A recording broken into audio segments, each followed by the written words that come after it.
need a clock back here. Am I on? Oh. There you go. Is there anybody online with us?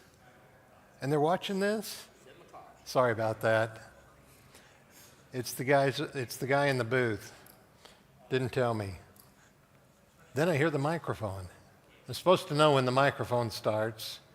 It's time. It's time. Does anybody really know what time it is? Does anybody really care? Oh, well, enough said about that. What do you know? Is that Chicago? That's Chicago. Yeah, it's Chicago. You betcha. Did we break a record today? No. Didn't make it? One said yes, the other one said no. Oh, do we believe the one that said yes or the one that said no? I don't believe either one. Don't believe the one. Okay. I knew it had to be close. My car at one time said 99, but that, and I think the record was, 97 for today? And so we... Channel 9 had 97, Channel 4 had 93. Oh, okay, Channel 4. Well, okay. We don't know who to believe, but we were close. It was a warm day, a very warm day. Last day of summer? Yeah, tomorrow. The sun is halfway, and it's trekked toward the south. It's at the autumnal equinox sometime in the next few hours, I think. Autumnal, isn't that correct? Autumnal equinox. And all. Now, the rumor is in the autumnal equinox, if you set an egg on its end, it'll stand up during the autumnal equinox. But I think that's only true if you smash it. Okay, good enough. That's just one of those old wives' tales. Some of you were looking at me like, you never heard that before? It's supposed to be if, everything's lined up, an egg will stand on its end. But who's not? There's a scripture that talks about people that say things like that. You can go home and read Revelation 21:8 about people that tell untruths. Okay. Anyway, I'm glad you're here this evening. This is good. This is fun. Silliness. We could go on for a while and be silly, and that's okay. And the people at home are saying, would you get on with it? And there we go. So anyway, we'll get on with it a little bit. Let me mention just a few. Becky Brink had her shoulder surgery, and the report I got was that she did very well. She was supposed to go home today, so I'm going to assume she did. I didn't hear anything otherwise. I talked to Danny Joy, had her procedure yesterday, and they'll know better down the road a little bit how well it worked and everything, but we're going to hope and plan that it works well, and she's doing okay. Horace is supposed to be home. If he's not home yet, he'll be home sometime this evening and everything. According to what they told me yesterday, very limited activity. Can you imagine that? He's going to be like a bear in a cage, I think. Anyway, he might be listening. I know he'll do very well. Anyway, he should be home or going home very soon. You know some of the rest of them that are on our list, but those are some of the activities this week. Let me mention and remind men, there's a breakfast Saturday morning and all. I apologize, I won't get to be here for that. I've got to go to Tulsa to help conduct a funeral, but I can't be here, but I bet you'll probably eat even better if I'm not here. But that's Saturday morning at 8 o'clock. There's a breakfast and also I hope it's good. I hope to get to go to Coney Island or sometime after the funeral and stop and get a couple of conies before I leave town. That's our old favorite haunt in town. Eat it. Bun and everything. Hey, you bet. It's just once in a while, man. Just once in a while, okay? Anyway, you can't eat a coney without a bun. How can you eat a coney without a bun? It's not a coney if it doesn't have a bun. And then it's just weenie and chili, Okay, good enough. Gotta have the mustard and the bun and everything with it. So there we go. Anyway. I've got to go help conduct a funeral for a lady I've known most of my life over there. So anyway, I'll be back Saturday afternoon. But anyway, glad that you're here this evening as we continue to look at our challenges in living our lives, living the Christian life. We're up to number 8 in our study. And let's see if it works. Good, very good. We're going to talk about trust and rebuilding trust. I was thinking about a young lady. Well, I better have in prayer first, hadn't I? And I'll tell you the story about the young lady. a little bit late after the prayer. So let's pause. Let's have a word of prayer together. Father and God in heaven, we thank you again for the blessings of life. We thank you for the beauty of the day and the wonder of it. We're so thankful for so many opportunities that are put before us each day. We're thankful as a family here that we can share this time together and have this great place in which to meet. Be with our loved ones who are dealing with challenges and struggles. I know there's some at home watching right now. And Father, we pray that they may be blessed, and we pray that what we do here as they share in it, they will find it an encouragement and a blessing to them as well, but to each of us as well here this evening. Be with them, keep them safe, keep us all safe, and may our determination, our love for one another, and may our appreciation of you and your word and our determination to follow it be ever present in our minds, and may we do it with a determined heart, with an ongoing realization of who and what you are, and may our actions always be pleasing in your sight. We do pray for forgiveness. We do pray for strength. And we pray that you will bless us in every way. In Jesus we pray. Amen. Okay, let's talk a little bit about trust. Yeah, I said I was a young man preaching, actually had moved to Guthrie, Oklahoma, and some members of the family, the congregation that we'd gotten close to, had a 15-year-old daughter that ran away from home, actually ran away, moved in with her boyfriend's family, living in their house to get away from her parents because she got frustrated with her parents. You never knew a teenager that got frustrated or upset with her parents, did you? Yeah, I thought it just went with the territory, didn't it? Yeah, I don't know, I'd like to take you back to some of my days. Well, never mind about that. But finding out where she was, they contacted me and asked me to go and visit with her. And here, I'm a young man. I've got one child at that time that he's about 2 years old, but still they want me to go and talk to her. And so I found out where she was, went to visit with her. She did agree. She came out, and we sat outside their house and talked for a good while. And I think maybe did some good. I didn't know what I was doing, but trying to do some good. But the one thing that stands out is she said, "They don't trust me. They don't trust me, and that's why I left." And I thought, well, that didn't help the trust bit a little bit. I said, and I talked about some of the problems that they had and everything. We talked about them, and she said, "Yeah, but I promised them I wouldn't do that anymore."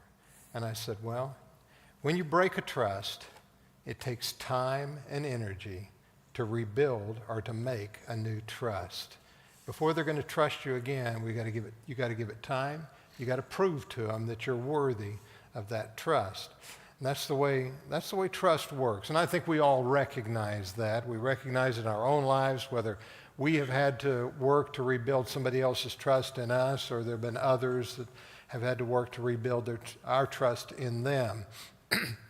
So let's think about that and what trust is. And put down here, there's a note in this that says trust is a reach outside of our own control. So let's look at a few verses here. We'll begin in Joshua 24. We could turn to a whole lot of verses. I think I've got 4 of them here, so bear with us as we go through these 4 passages. It's not 4 verses, 4 passages. In Joshua 24, familiar. "Now therefore fear the Lord." This is Joshua in his final great instruction to the Israelites. "Fear the Lord, serve him in sincerity and in truth, and put away the gods which your fathers served on the other side of the river and in Egypt. Serve the Lord. And if it seems evil to you to serve the Lord, choose for yourselves this day whom you will serve, whether the gods which your fathers served that were on the other side of the river, or the gods of the Amorites in whose land you dwell. But as for me and my house, we will serve the Lord." What I wanted to bring out of that is trust is a choice. Who you're going to believe in, who you're going to trust, who you're going to obey. That's what Joshua was doing. He said, you can choose. You choose where to put your faith, where to put your trust and all. But he says, as for me and my house, we're going to serve the Lord.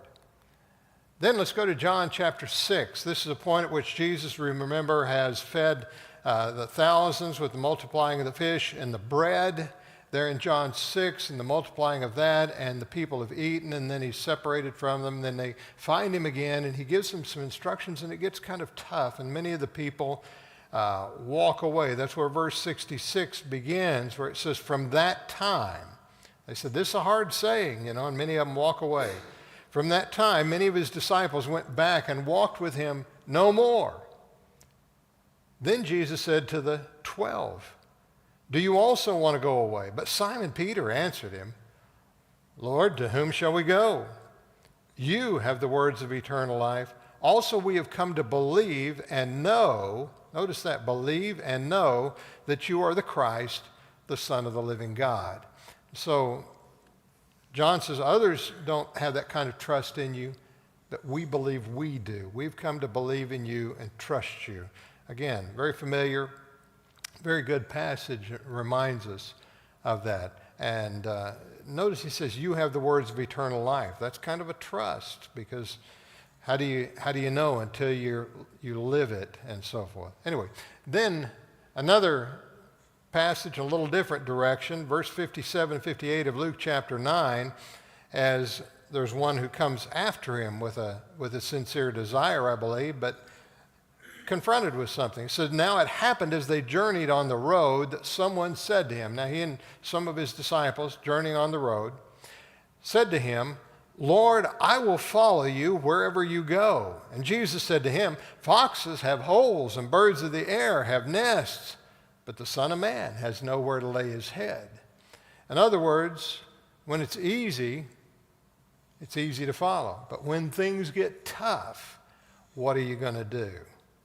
Of course, there were a couple more after that, but I thought this served a purpose here today. I said, realize others have places, but I'm not even promising you a place to lay your head right now. So there is that. Then one more passage, very familiar, John the 14th chapter. Those first 4 verses, this tails on what Jesus has told Simon Peter. If you read the latter part of the 13th chapter, you recognize he's just told Simon Peter, said, you're going to deny me. Peter says, no, Lord, I'd die with you, all of this. And Jesus said, you're going to deny me.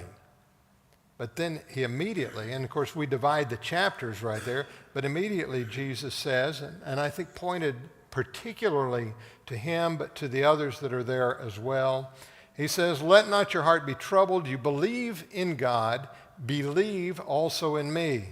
In my Father's house are many mansions. If it were not so, I would have told you. I go to prepare a place for you.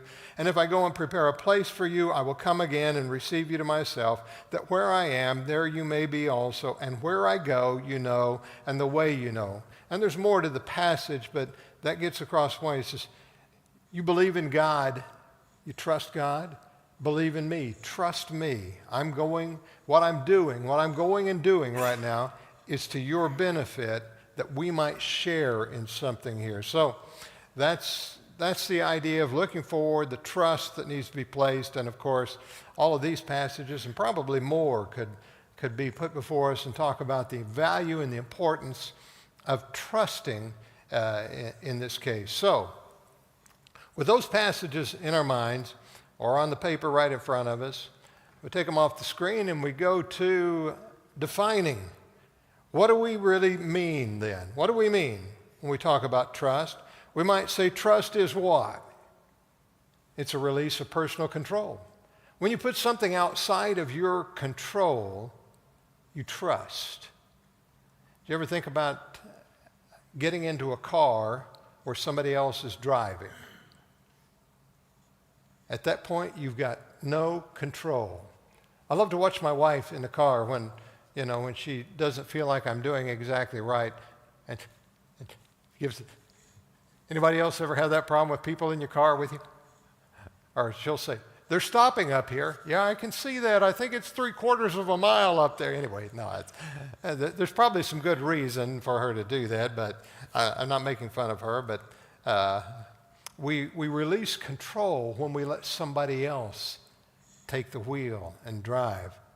I should tell you, because I don't think she'll ever see this, my mother-in-law had to sit in the back seat of the car one time, and I don't think it was this car, one of the cars, and she had to sit in the back seat, and it had the high bucket seat there, and she was sitting right behind me, and she said, I don't like sitting back here. And I said, why is that?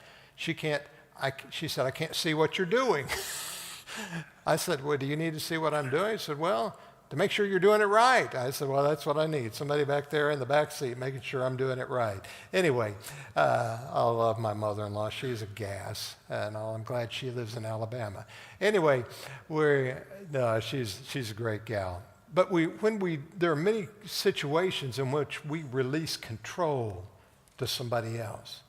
In order to do that, you're placing your trust in that person.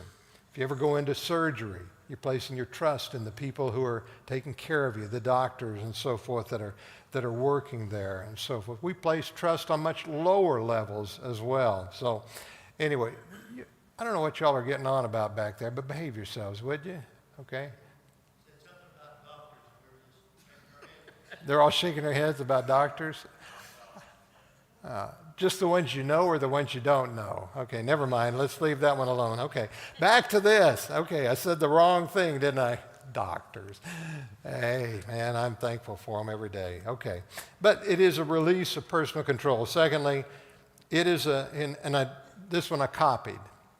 It is a firm belief in the reliability, I think this is Webster's, firm belief in the reliability, truth, ability, or strength of someone or something. And so it adds this, all relations have to be built on trust. If you're going to have a relationship, there has to be at least some level of trust involved in that relationship, or you really can't have one at all.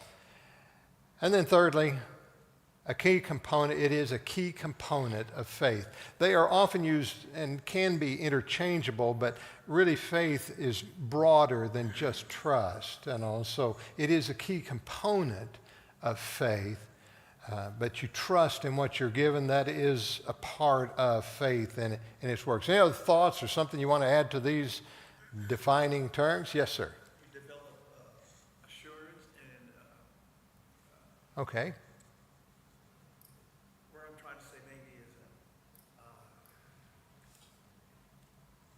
Well, I think that's good. A developed assurance in things. Yeah. Okay. Okay, if it comes back, throw it out there. We'll catch it and everything. Anybody else want to throw something in about? Oh, okay, you got it. Confidence. Okay, got the word. Boy, I'm glad other people struggle with finding that word. Confidence. Yes, it is a sense of confidence because there is a sense of comfort and relief that is found in trust, isn't there? Okay. Anything else you guys want to add to that? Okay? Very good. Well, that gives us a general idea of what we're talking about when we talk about trust. And so when we're talking about it, but the question remains, how do you get there? What do we do? Developing trust. Let's look at Moses, and that's been familiar. I was speaking about Moses on Sunday to some degree and so forth. If we go back to that 3rd and 4th chapter of Exodus, where Moses now at 80 years, and we know his history and what's gone on, how he grew up in Pharaoh's household, and then he's, has to run away because of what he has done, and then he spent 40 years as a shepherd and so forth. Now finally the Lord comes to him and says, I want you to go back to Egypt and take care of some business for me. Bring the Israelites back out. Well, Moses immediately asks, why should they believe me? That's not his exact words, but that's pretty much what he said. Who's going to believe me?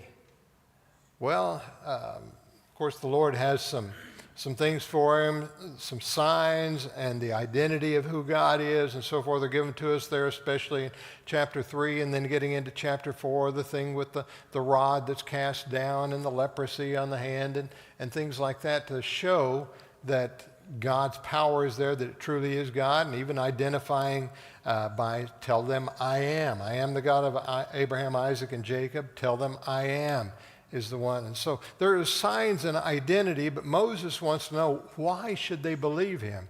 And you notice when Moses returns to Egypt, they do gather together and they listen to him. And at least initially, they recognize or think that what he has to say has validity to it. And maybe because of some of the things. So Moses asked why they should believe. That's a natural thing. Why should you believe? Well, let me show you why you should believe in me. It's kind of like going to one of those booths out at the fair, isn't it? Why should I buy your your cookware or your knives or whatever out here. And the guy says, well, let me show you. Anyway, enough about that. That's kind of silly when I go in that direction. Then, developing trust. Another area, and this kind of ties into a little bit what Blue was saying a while ago, that previous experience.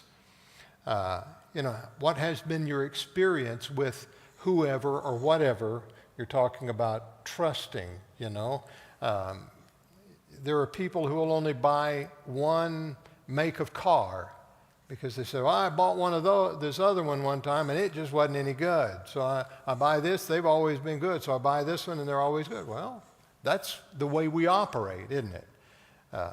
You notice I didn't use any names of car manufacturers, so we'll just leave that alone. But the idea is if you've used that, you've drawn from that, you've listened to that, and it's worked well, okay. Then you build a certain level of trust.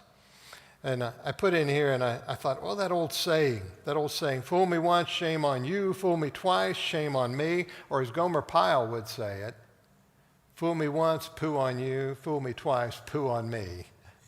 Close enough, good enough. But that was first used 1650. I put it in there for you by a politician, Anthony Weldon, anyway. But it is an interesting way. Say, you fool me once, I'm not going to put trust in you very easily again. That's just the way it's going to be. From now on, you're going to have to prove yourself to me. So some of that comes into play. How do we develop trust? Previous experience, or the signs and identity and so forth, the answer to the question, why should I believe? Because there is within trust, I think, 3 elements. You could probably look for some others, but I'll give you 3 this evening.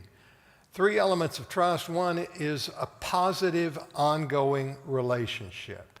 There's something there. It's something that's beneficial, something that is helpful, something that is positive.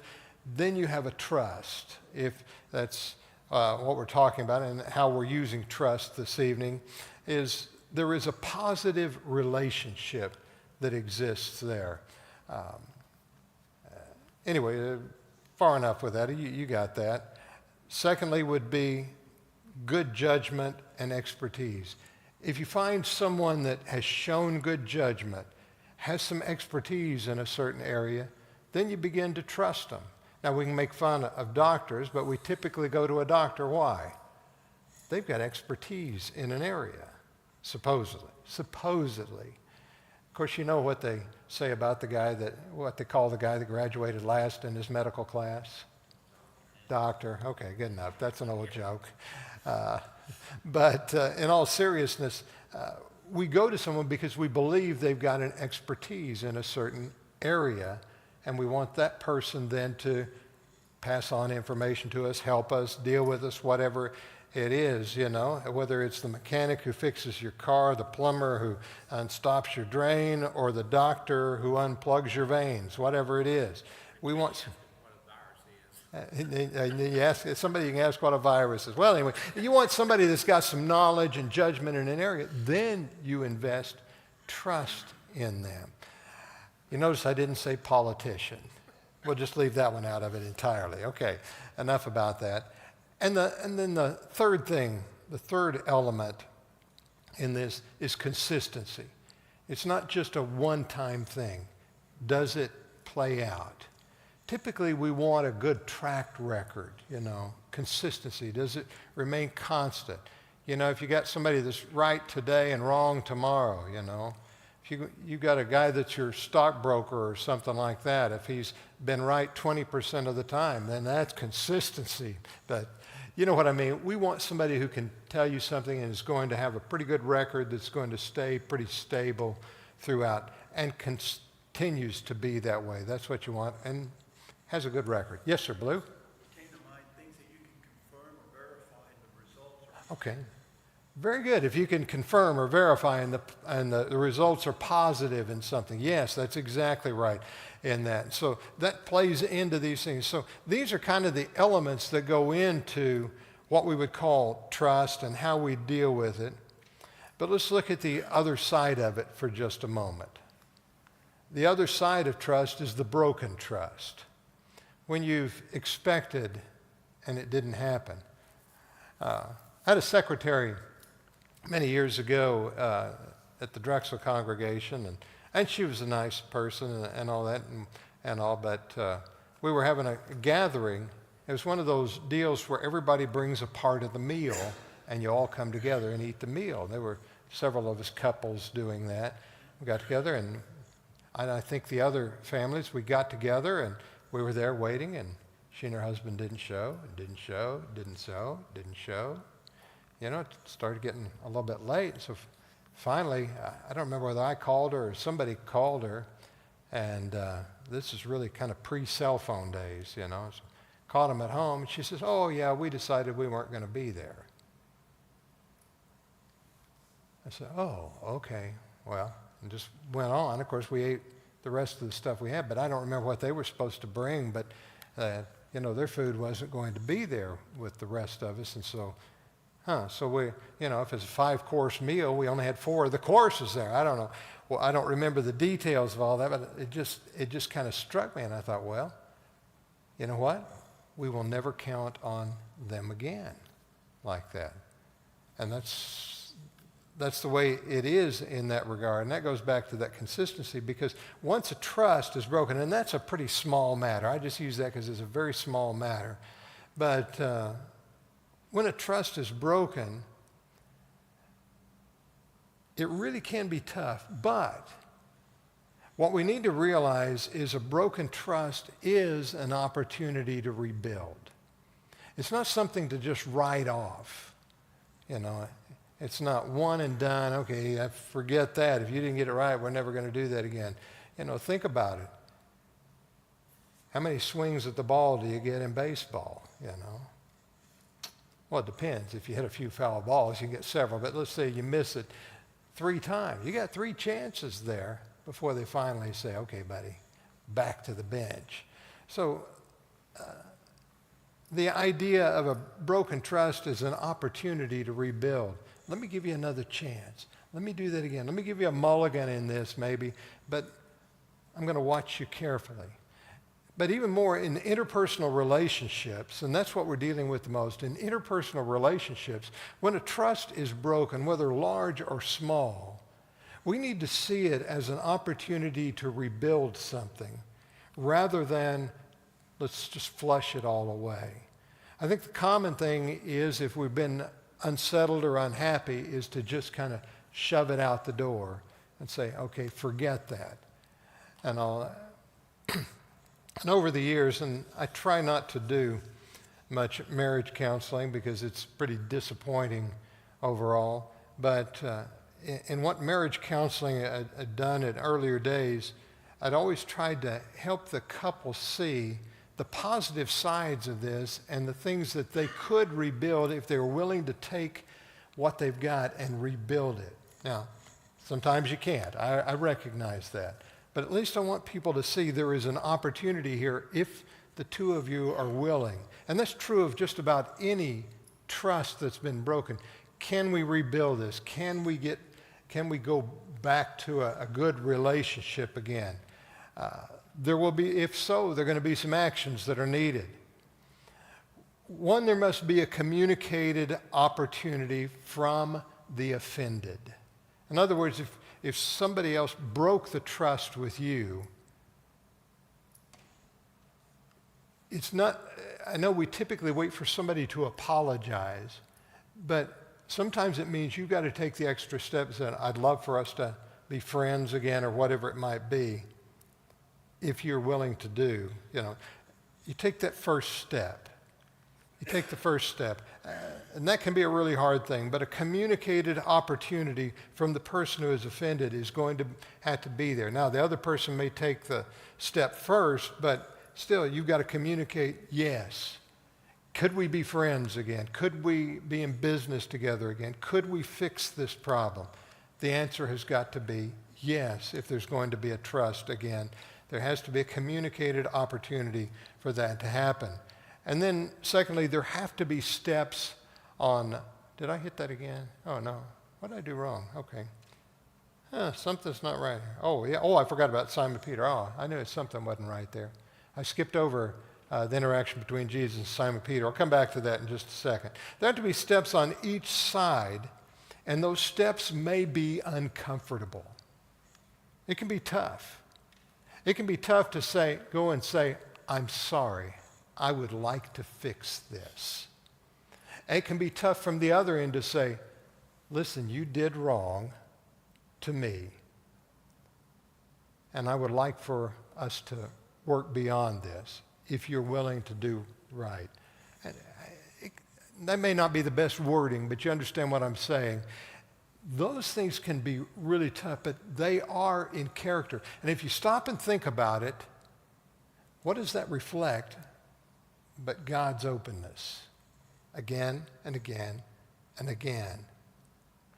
Well, let me back up at this point, what I skipped. If we'll consider a broken trust, considering the interaction between Jesus and Simon Peter. I mentioned briefly some of that a while ago. Of course, Jesus says, you're going to deny me. Later, of course, Peter does that very thing. You know, he doesn't believe he will, but he does that very thing and denies Jesus.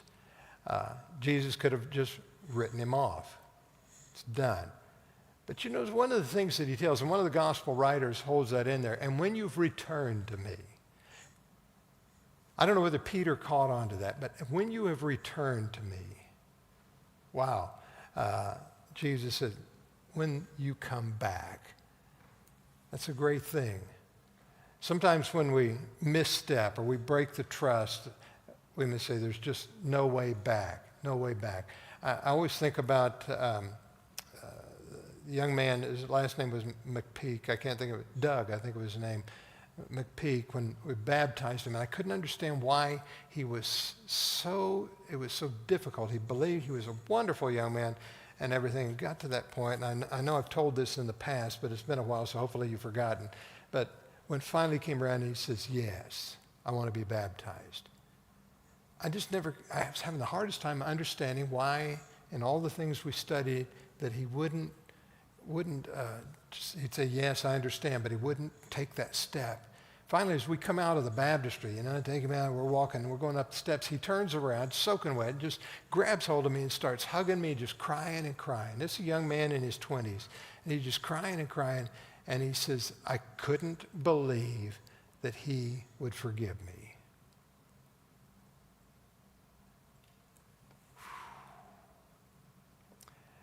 Sometimes those steps can be uncomfortable, and that's what I'm getting at. Sometimes they can be really uncomfortable. Simon Peter couldn't believe what he would do, yet Jesus said, when you return to me, I think Simon Peter took for granted the Lord would take him back. Of course, some have pointed out, later when Jesus asks him 3 times, do you love me, do you love me, do you love me, tied to the 3 denials. I don't know whether it is or not, but it's sure an interesting parallel, if nothing else, in that. And I think that's kind of interesting. Peter is ready, and he's there. He's the one that jumps out of the boat and swims to the shore. So, we got to recognize he takes the step, Jesus takes the step, and that relationship is brought back again. Sometimes the thought has proved to me that I can trust. Yes, it is. Sometimes it is. It's just got to be, I got to prove that I can trust you. Yeah, very good in that regard. Let's see. Then the next, oh, wait a minute. What happened to the, I lost a slide in there somewhere. Well, if you got the sheet of paper, the next thing, and then I apologize to those who don't have the paper in there. After the steps can be uncomfortable, the next would be, take the time to accept and assimilate the new. That's exactly what you were saying, Blue. You got to take the time to learn to prove and show that I can trust you again. You don't just magic wand it away.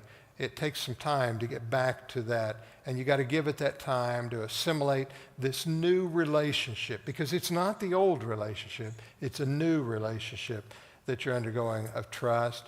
And then the action needed goes back to that proof, that committed consistency. You've got to commit to it and say, that won't happen again, and hopefully not. Is there anything else somebody wanted to add in that? I put a question mark down there. It might be one that I wasn't thinking about that you could have added into that, and that idea of trust and rebuilding that trust, the actions that may be needed. I think that's generalized. Yeah, Keith? And this may play into some of the others that you mentioned, but, there's also that opportunity for, or may need to be some disclosure or discovery as to what was the cause of that Okay. trust. Okay. Yeah, kind of an openness that we get back to why did that trust, what happened that caused that trust to break in the first place. Yeah, and be open enough to deal with that and not just kind of sweep it under the rug. That's a very good thought. And that can be pretty tough. Sometimes there may be one or more underlying causes, and then other times it's just that person hasn't put the value in the relationship that you may have. Okay. Yeah, if you can get to the heart of it, then maybe you can deal with it regardless of what the cause of it was. If you know the cause, then you've got a better chance of dealing with it, even if it's just the person didn't care, as you said, or whatever it might have been that brought that about, or maybe some action on your own part that caused it to happen. It's hard to tell sometimes, and we see things through pretty narrowed vision sometimes because we see them from our own perspectives, and that can be pretty tough. And I think about friendships that have just kind of disappeared over the years, and I've kind of wondered why. What happened there? What did that? Was it my fault? Was it their fault? Or maybe nobody's fault. Maybe we just didn't care enough to keep it together. I don't know. Always know. Sometimes geography plays a role into it. Okay. Then we need to remember, as I said, somehow I lost that slide in there. We need to remember it will not be the old trust, but it will be a new relationship. It will be a new relationship. Don't expect the same old, same old. It'll be new. And that's where you build from, because it's going from square one. Yeah, you've got a little more familiarity, but you're building from square one again when it comes back to trust. So don't expect it to immediately be what it was, before you had a problem or something like that. So that's about rebuilding the trust. Okay, any other thoughts you want to throw in there before we address a question or two this evening? Maybe we'll get some of them covered. Yeah. Okay. Nobody wants to confess or anything like that? Okay, we'll leave that alone. Okay, let's look at question number one, see what we can come up with this. What image? Is there an image that comes to mind when you hear the word trust? What's your number one image? Somebody jump on that one. That comes to mind, immediate comes to mind when the word trust is used. God, that's a great one. Yeah. Who can we trust? God. What else? Jesus said, my word, everything can disappear, but my words will last forever. The word will last forever. Okay, you can trust his word, and that's what, very plain. That's an Old Testament and New Testament statement as it's repeated and so forth. Other things will fade away, but the word of the Lord endures forever. Even Peter throws that one out there. It's a very good one. Okay? Nobody else has an image when trust comes to mind? How about friend? We're reminded in the Proverbs that there's a friend that's even closer can be even closer than a brother. The word friend. I know we've kind of diminished that word in time. Say, so-and-so's my friend. Well, what do you mean by my friend? My wife used the term, I've got work friends, and then I've got real friends. You got people that you're friendly with them, but you're not real friends. You're not intimately knowledgeable of them. My first thought was spouse. Who knows me in this life better? Who accepts me in this life better than my spouse? Because she's more honest with me probably than just about anybody I know. And I don't always like it, but it is it is true. And there is a trust, because if she tells me something, It's honest. She might be wrong. Did I say that out loud?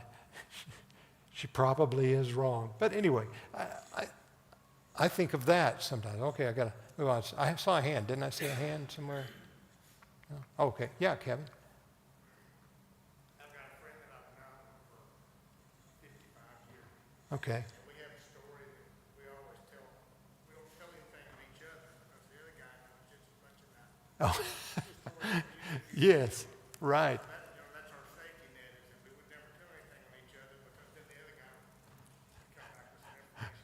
Oh, okay. That's kind of that old thing, keep your friends near, keep your enemies nearer. Oh, well, anyway. When people know something on you and they won't tell. And I know you're kind of joking a little bit about that, but yeah, it's your true friends can be those, and the people you trust the most can be the people who know the darkest things in your life. And they're not going to tell those things because those are very close, very personal in that regard. Okay, let's move to the next question. Think of any humans you trust without reserve. How many in your life can you think of that you would trust without reserve? That's a hard question. Yeah, but how many in your family do you trust that closely? I think sometimes people say, well, my family. Yeah, parents. I could tell you that I would have trusted my dad with anything, no matter what. I would have trusted him. I would have. I hope you didn't think I said I wouldn't. I would have trusted him with anything and all. And I told the kids sometimes, the dads are the secret keepers. It's a pretty good thing. Anyway, go ahead. When I was stationed in Belgium, fellow airmen that were on, because we're at a remote location. Right. But Americans have the tendency to be very close to each other when they're in a foreign country. Oh, okay. Sometimes when you're out of your normal element, you find those people that you can cling to so tightly and bless. Okay. I just threw that in there. I don't know that that we can sit. I can say, well, there's a certain number of people that I can think immediately of who they are. There are people that I trust greatly. I trust with my life in a lot of ways. But which ones are the ones that you can trust without anything reserved? That's kind of really a tough thing when you start analyzing that. Number 3, real quick. What is necessary on the part of the person who is investing the trust in another person? Who is investing the trust, I didn't type that very well, did I? In another person. What is necessary? Communication would be a primary tool. What else? Maybe a belief in them. What? Maybe a belief in them. Okay, a belief in that person and what that kind of person they are and so forth. Very good. Yeah? Yes, sir. Common values. Okay, common values would be a good thing because then they understand and you understand them. Very good. Any others? Okay, a willingness to let your guard down, I've talked about there are some fellow preachers. Preachers are an arrogant group, I'm glad I never became one. Now, they're very reserved around one another because they're always wanting to one-up one another. Oh, I'm a little better. My work's a little better. But I like having preacher friends that I don't have to feel like I put on anything for them. I can just be me. They'll let your guard down, and they're not going to belittle you, not going to take advantage of you, not going to hurt you. And I think that's where trust really comes in. You're exactly right. Good. Anything else you guys want to throw in there? Okay. Where there is a hope in them. It has a forward view to it and a positive thing. Very good. All right, very quickly, number 4, before we run out of time here. How can we tell if we totally trust someone?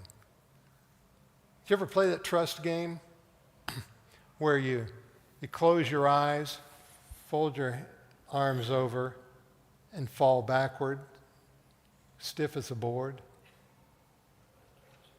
and somebody's supposed to catch you? Did you do it? Were you able to do it? Or did you fold when you started? How can you tell?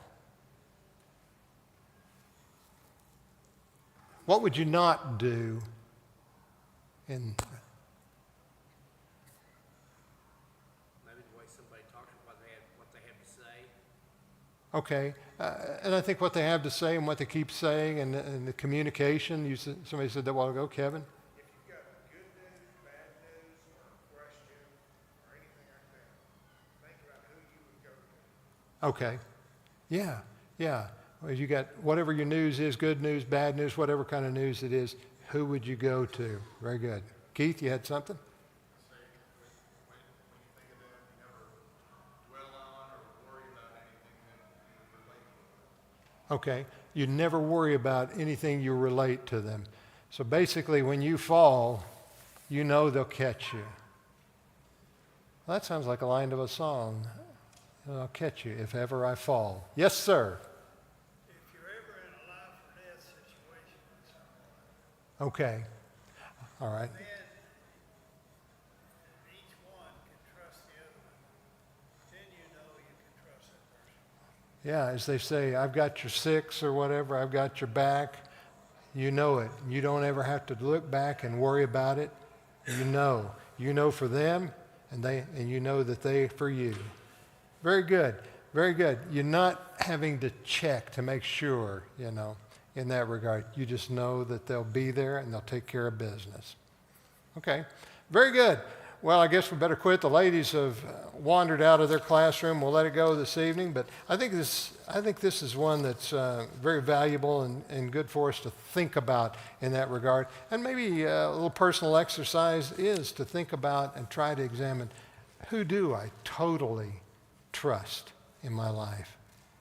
Very good. Thank you guys for being here this evening. Appreciate you very much.